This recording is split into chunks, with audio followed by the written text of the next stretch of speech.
Esta es la segunda parte de estructura de la materia. Antes que nada vamos a hacer un repaso de unidades del sistema internacional y del sistema CGS. Recordemos que en el sistema internacional el tiempo se expresa en segundos, la longitud en metros y la masa en kilogramos, mientras que en el CGS el tiempo en segundos, la longitud en centímetros y la masa en gramos. Bueno, convertir metros en centímetros, ustedes ya lo saben. Un metro son 100 centímetros o 10 al cuadrado centímetros, y por lo tanto un centímetro serán 10 a la menos 2 metros. Para la masa, un kilogramo serán 10 al cubo gramos, o sea, 1000 gramos, y un gramo será 0,001 kilogramos o 10 a la menos 3 kilogramos. Para ver las unidades de fuerza y trabajo, recordemos alguna fórmula. Por ejemplo, la fuerza se expresa como masa por aceleración. La aceleración es el cambio de velocidad en un intervalo de tiempo delta t. Si la velocidad está expresada en el sistema internacional en metros sobre segundos, la aceleración estará expresada en metros sobre segundos dividido segundos, es decir, en metros sobre segundos al cuadrado. Bueno, un metro sobre segundos al cuadrado será 100 centímetros, o sea, 10 al cuadrado centímetros sobre segundos al cuadrado.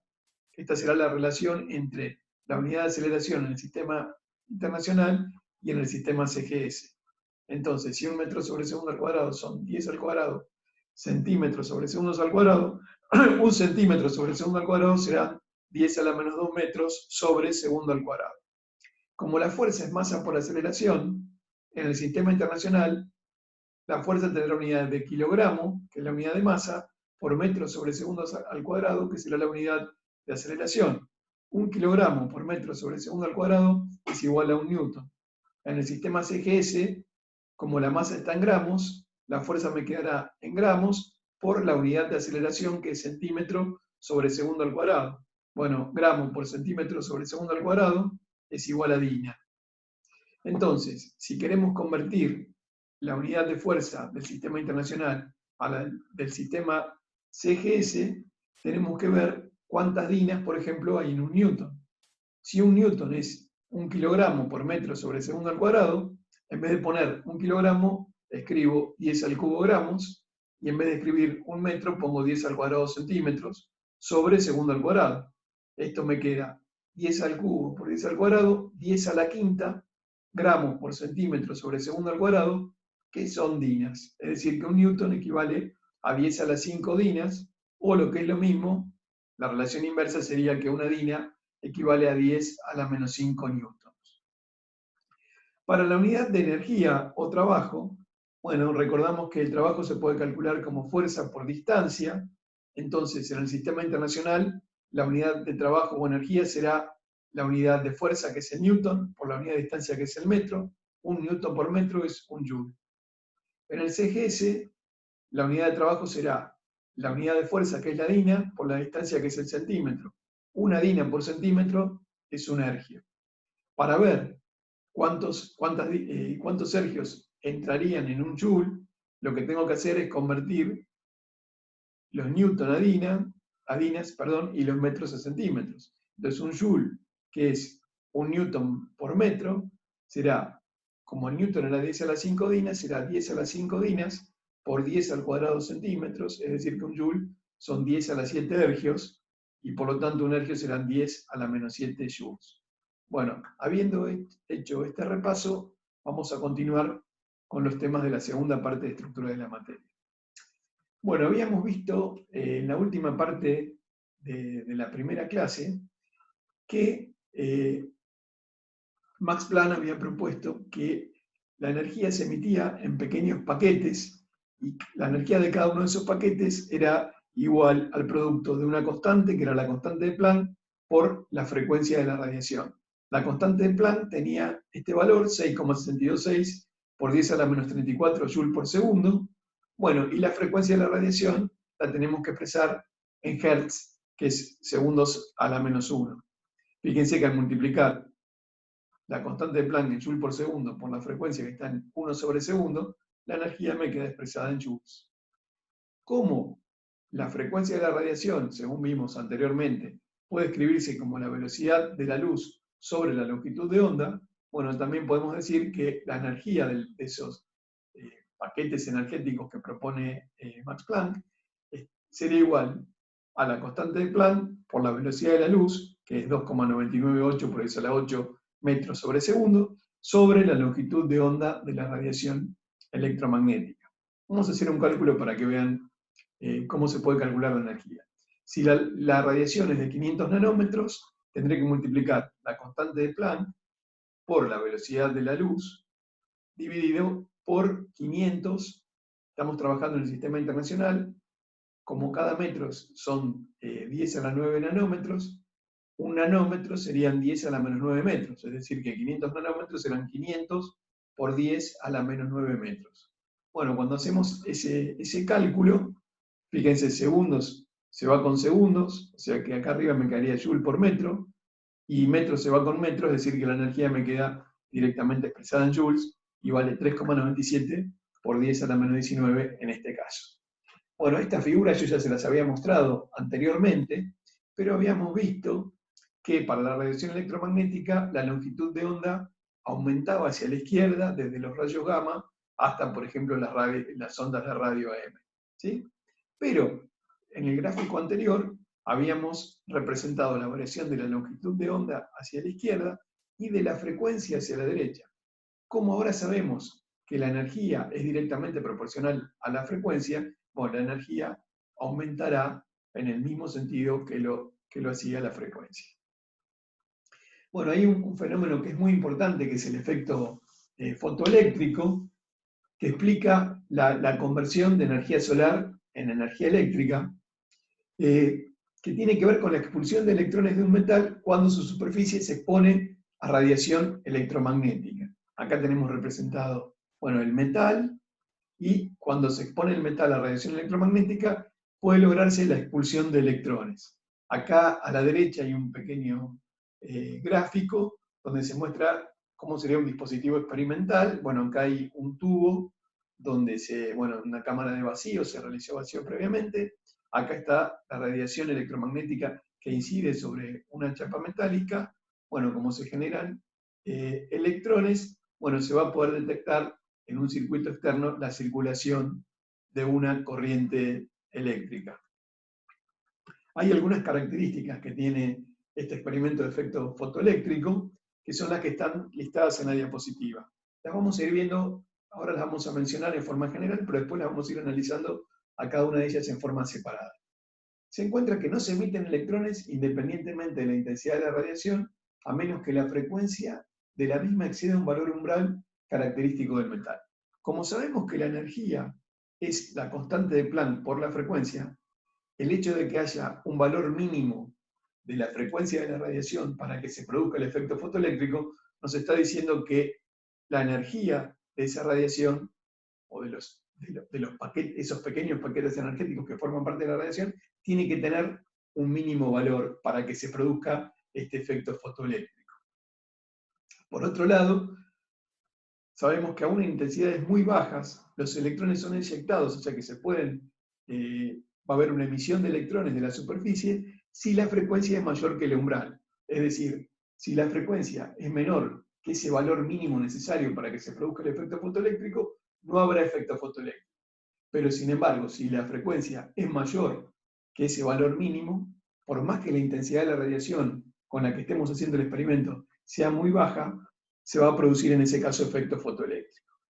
Y algo que vamos a ver más adelante a través de una ecuación es que la energía cinética de los electrones emitidos, en el caso de que haya efecto fotoeléctrico, por supuesto, aumentará linealmente con la frecuencia de la radiación incidente. Es decir, que si usamos radiación electromagnética cada vez de mayor frecuencia, bueno, los electrones saldrán con mayor energía cinética, es decir, se moverán a velocidades más altas cuanto más alta sea la frecuencia de la radiación incidente. Bueno, vamos a analizar entonces cada una de estas cosas de manera independiente. La primera, decíamos, a una intensidades muy bajas, los electrones son eyectados de la superficie del metal si la frecuencia es mayor que un determinado valor, que es un valor umbral, el mínimo valor para que se produzca el efecto fotoeléctrico. Ese valor umbral, ese mínimo valor, también se conoce como la función trabajo del metal. Yo puedo decir, o la mínima energía, por ejemplo, para que se produzca el efecto fotoeléctrico, es la energía umbral. Bueno, esa energía umbral corresponde a lo que se conoce como función trabajo del metal y dependerá de cada metal. Si el metal, no sé, sodio, por ejemplo, tendrá una energía umbral, si fuera magnesio tendrá una energía umbral diferente. ¿Sí? Entonces, si la mínima energía necesaria para producir el efecto fotoeléctrico correspondiera, por ejemplo, a radiación de 570 nanómetros, fíjense en la ecuación, la energía es H por nu, la energía sería igual a la constante de Planck por la velocidad de la luz sobre la longitud de onda. Entonces, si la energía mínima corresponde a una longitud de onda de 570 nanómetros, ¿qué quiere decir esto? Quiere decir que en un gráfico como este, donde tenemos representado radiación de distintas longitudes de onda, fíjense, por ejemplo, la de menor longitud de onda es la de mayor frecuencia, ¿sí? 200 nanómetros, y la de mayor longitud de onda es la de menor frecuencia, la de 900 nanómetros. Si el umbral correspondiera a 570 nanómetros, estaría ubicado acá entre 550 y 600 nanómetros. Bueno, si la radiación, fíjense en este gráfico, hacia abajo aumenta la longitud de onda, hacia arriba aumenta la energía, porque son inversamente proporcionales una respecto de la otra. ¿De acuerdo? Entonces, si la energía umbral correspondiera a radiación de 570 nanómetros, o la radiación con menor longitud de onda, o sea, con mayor energía o mayor frecuencia, produciría efecto fotoeléctrico, mayor que, o sea, menor longitud de onda que 570 nanómetros.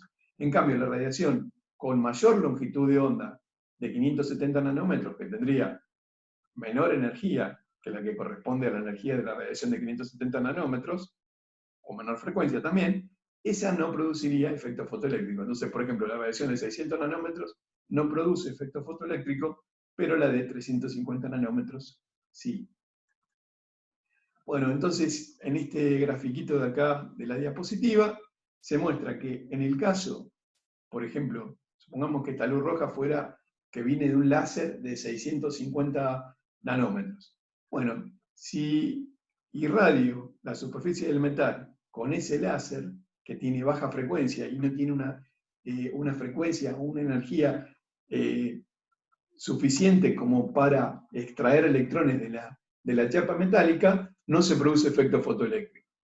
Si gastara más dinero y me comprara un láser de la misma longitud de ondas, pero también habíamos dicho de 650 nanómetros, pero de mayor potencia, bueno, tampoco se produciría, tampoco en ese caso se produciría efecto fotoeléctrico. ¿Por qué? Porque no tiene una frecuencia lo suficientemente alta la radiación como para producir efecto fotoeléctrico. En cambio, si uso radiación electromagnética con frecuencia o con energía mayor a la umbral, a la necesaria para extraer electrones del metal, bueno, se va a producir efecto fotoeléctrico y se van a producir electrones en ese experimento, fotoelectrones. Si aumento la intensidad de radiación, se van a producir más fotoelectrones. Pero la energía cinética con la que salgan estos electrones, si la longitud de onda de esta fuente poco intensa y la muy intensa es la misma, la energía cinética de estos electrones será la misma a la energía cinética de estos otros. Entonces, si supera la energía umbral, la radiación con la que estamos irradiando, o la frecuencia umbral, se va a producir el efecto fotoeléctrico y la energía cinética de los electrones dependerá de cuál sea la frecuencia que estamos usando en el experimento. Einstein lo que hizo fue asociar esos paquetitos energéticos de los que hablaba Max Planck a los fotones. Decía, bueno, la luz tiene un comportamiento dual. Además de poder interpretarla como una onda, podemos decir que está formada por partículas que son los fotones, que son los que transportarían esos paquetes energéticos de los que hablaba Max Planck. Entonces, cuando los fotones chocan con los electrones que están formando parte de la chapa metálica, bueno, por esa colisión, como resultado de esa colisión, se produce el efecto fotoeléctrico y los electrones salen eyectados. Eso lo propone Einstein en 1905 y por eso gana el premio Nobel de Física. Bueno, por último, habíamos dicho que la energía cinética de los electrones emitidos aumentaba linealmente con la frecuencia de la radiación incidente, pero era independiente de su intensidad. Bueno, hay una ecuación, que es la que está escrita acá, que dice que si esta es la energía provista por el fotón, o sea, por la radiación incidente, bueno, si esta letra phi es la energía umbral, que también se llamaba, habíamos dicho, función trabajo del metal, es decir, la mínima energía necesaria para expulsar electrones del metal, bueno, el exceso de energía que nosotros le demos en la radiación incidente va a ser la energía cinética de los electrones. La energía cinética se calcula como un medio de la masa por la velocidad al cuadrado. Esto quiere decir que si hay efecto fotoeléctrico, cuanto mayor sea la energía de los fotones que hagamos incidir sobre el metal, mayor va a ser la energía cinética con la que salgan eyectados los electrones. Y acá hay representadas dos situaciones. En el primer caso, en la figura A, fíjense, la energía umbral es mayor que la energía de los fotones que están incidiendo sobre el metal. Bueno, en este caso, si la energía umbral es mayor que es la mínima, esta de umbral es la mínima necesaria para que se produzca el efecto fotoeléctrico, es mayor que la de los fotones incidentes, en este caso no habrá efecto fotoeléctrico. En este otro caso, la energía de los fotones es mayor que la energía umbral. Entonces, en ese caso, el exceso de energía que le estamos dando al sistema por irradiación con esos fotones más energéticos, de mayor frecuencia que la que corresponde al umbral, será la energía cinética de los electrones que se producen en el experimento. Bueno, y acá, fíjense, en la diapositiva anterior decíamos h número igual a esta letra phi más un medio de m por b cuadrado. Si despejamos la energía cinética, un medio de m por b cuadrado será la diferencia entre la energía de la radiación incidente, de los fotones, menos la energía umbral. Entonces, la energía cinética de los electrones, o los fotoelectrones, porque son electrones producidos por efecto fotoeléctrico, en función de la frecuencia de la radiación, tendrá un comportamiento como este. Por ejemplo, si la mínima energía para un determinado metal como el rubidio fuera esta unidad, expresar una unidad de energía que después vamos a ver un problema donde la usa 2,09 electronvoltios, si la energía de la radiación es menor que este valor, o sea que tiene una frecuencia menor que la que corresponde a los 2,09 electronvoltios, no va a haber efecto fotoeléctrico. Si la energía de la radiación supera ese valor, bueno, habrá efecto fotoeléctrico y cuanto mayor sea la energía de la radiación, va a ir aumentando en forma lineal la energía cinética de los electrones. El valor mínimo necesario para que se produzca el efecto fotoeléctrico, bueno, depende del metal. El rubidio tiene, por ejemplo, 2,09 electronvoltios, el potasio 2,25, el sodio 2,30. ¿Sí? O sea que esto, por eso aparece acá como que en este sentido aumenta la función trabajo, porque es más difícil arrancarle electrones al sodio, por ejemplo, que al potasio o al rubidio. Acá tenemos un problema, dice, la función trabajo de un metal es 2 electronvoltios, calcula la energía cinética y la velocidad de los electrones emitidos por luz de longitud de onda. Tenemos dos casos. En el caso A, 700 nanómetros y en el B, 550 nanómetros. Para hacer las cuentas, el problema nos dice, ¿a cuánto vale un electronvoltio? Dice, vale 1,602 por 10 a la menos 19 joules, que es la unidad de energía con la que habíamos trabajado anteriormente. Entonces, una forma de resolverlo es, primero ver esta función trabajo, que es la energía umbral, digamos, del efecto fotoeléctrico, de 2 electronvoltios, ¿a cuánto joule corresponde? Como tenemos la conversión, podemos decir que la función trabajo es 2 por 1,602 por 10 a la menos 19 joules, que en este caso es 3,204 por 10 a la menos 19 joules. Muy bien. Esta sería la función trabajo. Ahora, vamos a ver cuánto es la energía de los fotones si hacemos incidir luz de 700 nanómetros. Entonces, si usamos la ecuación h nu, que es lo que queremos calcular, que es igual a h por c sobre lambda, ponemos acá lambda como 700 nanómetros, como cada nanómetro era 10 a la menos 9 metros, ponemos como 700 por 10 a la menos 9 metros. Arriba usamos la constante de Planck, que ya la habíamos usado anteriormente, 6,626 por 10 a la menos 34 joules por segundo, y la velocidad de la luz en el vacío, 2,998 por 10 a la 8 metros sobre segundo. Esto nos da que la energía h nu de la radiación incidente es 2,84 por 10 a la menos 19 joules. ¿Sí?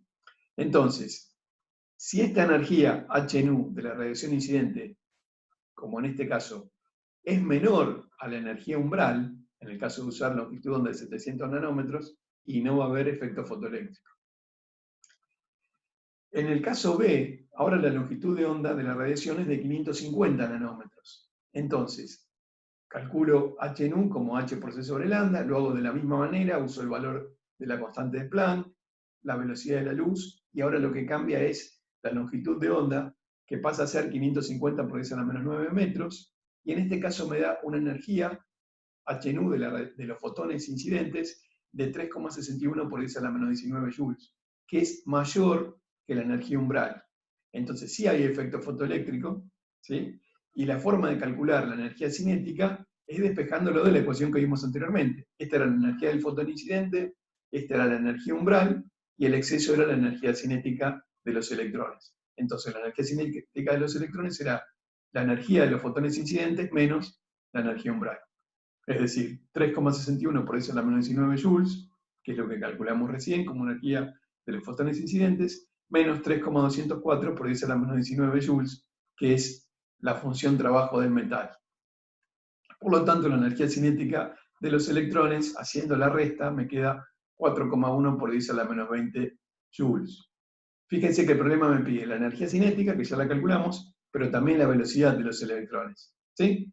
En el primer caso, bueno, como no había efecto fotoeléctrico, no hay electrones, pero en este caso tenemos que calcular también la velocidad.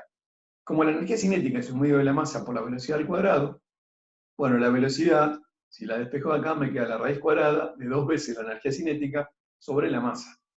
Bueno, en este caso, la energía cinética es la que ya calculé, y la masa tengo que usar un dato que tendría que estar como dato en el problema, lo puedo sacar de una tabla, que es la masa del electrón, que es 9,1 por 10 a la menos 31 kilogramos. Lo pongo en kilogramos porque yo estoy usando el valor en joules, que es del sistema internacional. El joule, ¿se acuerdan que era igual a newton por metro? El newton era kilogramos por metro sobre segundo al cuadrado, pero esto iría multiplicado otra vez más por metro, entonces me quedó kilogramos por metro cuadrado sobre segundo al cuadrado sobre kilogramo. Kilogramo y kilogramo se va, y me queda adentro de la raíz metro cuadrado sobre segundo al cuadrado. Cuando haga la raíz cuadrada del número, también tengo que hacer la raíz cuadrada de las unidades me quedarían en metros sobre segundos. Y esto me da como resultado que la velocidad de los electrones que se forman, que se extraen, digamos, por este efecto fotoeléctrico, es de 3 por 10 a la 5 metros sobre segundo. Bueno, acá teníamos entonces, para 700 nanómetros no hay efectos fotoeléctricos, para 550 nanómetros sí. Esto está representado en esta gráfica. Para 700 nanómetros no hay efecto fotoeléctrico, no se extraen electrones. Para 550 nanómetros sí se extraen electrones, y la velocidad, bueno, sería aproximadamente la que calculamos, 3 por 10 a la 5 metros sobre segundo. Si hubiéramos usado radiación de menor longitud de onda todavía, es decir, de fotones de más energía, y los electrones saldrían eyectados a una velocidad más grande. Bueno, el primer modelo que se propone para el átomo de hidrógeno fue propuesto en el año 1913 por Niels Bohr, y es lo que dice que el átomo de hidrógeno tiene solamente algunos estados permitidos de energía, que se conocen como estados estacionarios, en los cuales el electrón se mueve en órbitas circulares. El átomo no emite ni absorbe energía cuando está en un estado estacionario. Es decir, si yo tengo un electrón en un estado estacionario, no habrá absorción y emisión de energía. Pero el átomo puede cambiar de un estado estacionario a otro con el movimiento del electrón de una órbita a otra, por absorción o emisión de un fotón de energía igual a la diferencia de energía entre las órbitas. Bueno, esto lo vamos a ver ahora un poco más cuantitativamente en las siguientes diapositivas. Bueno, y además dice que las órbitas permitidas son solamente aquellas en las que el momento angular, que es el producto de la masa del electrón por su velocidad y por la distancia que lo separa del núcleo, toma ciertos valores. Y esos valores son un número entero n, que va desde 1 en adelante, multiplicado por la constante de Planck, dividido 2pi. Bueno, entonces, ¿a qué especie sería aplicable el modelo de Bohr? Bueno, es aplicable a especies que tienen solamente un electrón. ¿Cuáles son las especies que tienen un electrón? Por ejemplo, el átomo de hidrógeno. El átomo de hidrógeno tiene un protón, tiene el número atómico 1, y tendrá un electrón. Pero también es aplicable a algunos iones. Por ejemplo, no sería aplicable al átomo de helio, porque el helio tendría 2 protones y tendría 2 electrones también. Pero sí al ion helio más, que perdió un electrón. Entonces en este caso tendría 2 protones de este ion y tendría únicamente un electrón. También será aplicable, por ejemplo, al átomo de litio. Perdón, no será aplicable al átomo de litio porque tiene 3 protones y 3 electrones, pero sí al ion litio 2+. ¿Por qué? Porque si este perdió 2 de los electrones que tenía, va a tener 3 protones en el núcleo y un electrón extranuclear. O también, aunque no sea aplicable al átomo de berilio, que tiene 4 protones y 4 electrones, sí lo podríamos aplicar al ion berilio más 3, que tiene 4 protones, y habiendo perdido 3 de los electrones, me queda únicamente con un electrón. Es decir, que es aplicable a especies hidrogenoides que tienen solamente un electrón. Bueno, a partir del modelo, se puede establecer que la estabilidad del electrón en una órbita circular se debe a que la fuerza con la que es atraído hacia el núcleo es compensada por la fuerza centrífuga que tiende a alejarlo del núcleo. Y las órbitas, esas en las que puede estar el electrón, tienen únicamente ciertos valores. Esos valores son los que responden a esta ecuación, donde R sería la distancia entre el electrón y el núcleo, N es un número entero que va desde 1 en adelante, A0 es lo que se conoce como el radio de Bohr, que vale 0,529 angstroms, y Z es el número atómico. ¿Por qué aparece el número atómico? Y porque dijimos que lo podríamos aplicar, por ejemplo, para el hidrógeno o para el helio más, por dar 2 ejemplos. En el hidrógeno, el átomo de hidrógeno Z sería 1, pero en el helio más Z sería igual a 2. Entonces, dependiendo de a qué especie lo estemos aplicando, siempre y cuando sea una especie que tiene únicamente un electrón, ahí va a cambiar Z. Entonces, esta será la ecuación que me permite calcular el radio de la órbita. Bueno, entonces la energía de un electrón en una órbita va a depender de n, que sería el número de órbita, y de la carga nuclear. Porque dijimos, bueno, dependía, como dijimos recién, si lo aplicábamos para el hidrógeno, para el helio más, o por ejemplo para el litio más 2. ¿Qué significa n? Bueno, n es un número cuántico que puede tomar valores enteros no nulos desde 1 hasta infinito. Cuanto más grande sea el valor de n, más alejado estará el electrón del núcleo. ¿Se acuerdan que a medida que aumentaba n, aumentaba el radio de la órbita, por lo tanto estará cada vez más alejado del núcleo? La ecuación era esta, el radio era n cuadrado por A0 sobre Z, donde A0 valía 0,529 A. Acá tenemos un problema que me dice, calcula el radio de las órbitas con n igual a 1, n igual a 2 y n igual a 3 para el átomo de hidrógeno y para el helio más. Acá lo que va a cambiar va a ser únicamente el valor de Z. Y después me pide que discuta el efecto de la carga nuclear sobre el radio de las órbitas. Bueno, el radio de la órbita era esta. Voy a calcular para Z igual a 1, que es el átomo de hidrógeno, y para el helio más, donde Z es igual a 2. Bueno, si lo hago para el átomo de hidrógeno, como A0 valía 0,529 angstrom, veo que para la primera órbita el radio es 0,529 angstrom. Para la segunda, acá iría 2 al cuadrado por A0 sobre 1, me queda 2,116 angstrom. Para la tercera, 4,761 angstrom. Cuando hago lo mismo para el ion helio más, como están divididas por 2 estos valores, fíjense que el radio de la primera órbita ahora es la mitad que la que correspondía para el átomo de hidrógeno, lo mismo pasa con la segunda, y lo mismo pasa con la tercera. Entonces, esto lo podemos explicar teniendo en cuenta que en el helio más, como hay 2 protones en el núcleo, hay una fuerza de atracción mayor entre el electrón y el núcleo, por lo tanto, esto hace que el electrón quede más cerca del núcleo, disminuyendo el radio de las órbitas. Bueno, en el modelo de Bohr, la energía total del electrón en el átomo es la suma de la energía cinética, esta es la energía total, es la suma de la energía cinética, que tenía que ver con la velocidad a la que se está moviendo el electrón. ¿Se acuerdan que anteriormente, cuando vimos efectos fotoeléctricos, dijimos que la energía cinética era un medio de la masa por la velocidad al cuadrado, más la energía potencial, que tiene que ver con la fuerza de atracción entre el electrón y el núcleo.